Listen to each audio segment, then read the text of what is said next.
And thank you to all the women that have spoken up today and yesterday and the day before and have been speaking up every day for decades on this issue. I plan to use my platform today to individually name and thank the groups and organisations and women that work and campaign tirelessly day in, day out in Manchester to end violence against women and girls, even when no one is listening. We see you, and we will do all we can to fight for proper resourcing, so no women need to be turned away without help or a safe place to sleep, to include specialist services and support for migrant women, families and those without recourse. I feel your anger and your exhaustion, and that is why instead my message today is to the government, because frankly, without government action, our anger and exhaustion is going to continue. And what have the government done? Well, they've starved much-needed services for 10 years of cuts after cuts. They've trapped women in violent relationships, denying them refuge, recourse to public funds and access to support.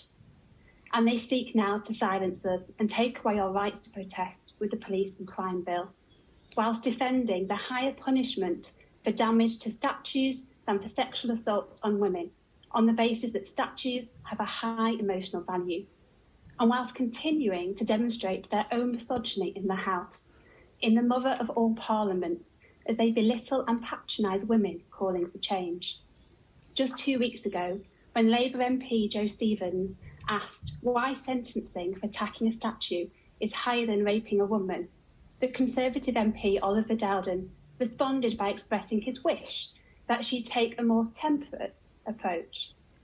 And when Labour MP Ellie Reeves asked the Attorney-General if he grasps the scale of the situation, pointing out that the government's promised rape review is now 2 years late, the Attorney-General said he didn't appreciate her use of emotive language. So whilst I'm not in the habit, Lord Mayor, of writing poems to Tory ministers, this today is for them. I want you to listen, to really listen. These streets aren't ours. It's best to skip from side to side, dodge dark corners where men can hide. Keep your keys in your hand, be ready to run on demand. Do you understand? These streets aren't ours. Lock our doors, stay inside. Pick your nose, my mum advised. Just ignore the whistles and the beeps. Until you're safely home, no one sleeps. Do you understand? These streets aren't ours. Keep your walk brisk. Don't take a risk. Don't go out alone. Keep talking on the phone. Call me when you're home. Call me when you're home. I listened, we listened, and we understood. But like Sarah, like many others, never made it home.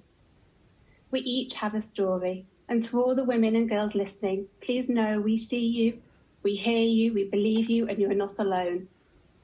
And no, not all men are bad, but yes, all men have a role to play in changing the culture, the systems, the structures, the power imbalance and the masculine toxicity which perpetuate male violence against women and girls every single day. We see you, we know you, and we ask that you stand with us. Because all misogyny is hate. It's not to be downplayed, it's not just banter, mate. These comments and these leers, these all breed fear. And no, I won't calm down, dear, because these streets are ours, whatever the hour, ours to jog, march and play, any time of night or day. These streets are ours, whatever we wear, in heels, pumps or boots, whatever our roots. And when hate showers down, we refuse to stand by, and when others wrong, we stand strong, because this is Manchester, and these streets, parks, public places are where we belong. So please know, we will rise, we will roar, we will represent, until we are all safe, each and every one of the 51%. Thank you, Lord Mayor.